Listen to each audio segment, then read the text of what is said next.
কষ্ট করে পরীক্ষার জন্য প্রিপারেশন নিলেন আপনি কয়েক মাস, কিন্তু ফলাফল যখন ভালো হয় তখন একটা আনন্দ আছে না নাই? সারাদিন রোজা রাখলেন রমজানে, কি কষ্ট, তৃষ্ণায় গলা ফেটে যায়, কিন্তু ইফতারির সময় যখন রুহাবজা শরবতটা খাই কেমন লাগে? একটা আনন্দ আছে না নাই?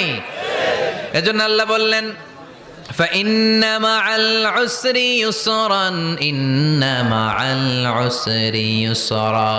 ও নবী, কষ্টের দিন মক্কায় অল্প কিছু দিন, মদিনাতে আনন্দের দিন অপেক্ষা করছে। আমাদের জীবনে যদি দুঃখ কষ্ট আসে আমরা ধৈর্য ধরবো, তাওয়াক্কুল করবো একজনের উপর, তিনি কে? কারণ আমরা বিশ্বাস করি কষ্টের দিন এটা চিরকালের জন্য নয়, সামনে আনন্দের দিন আমাদের জন্য সেট করে রেখেছে কে?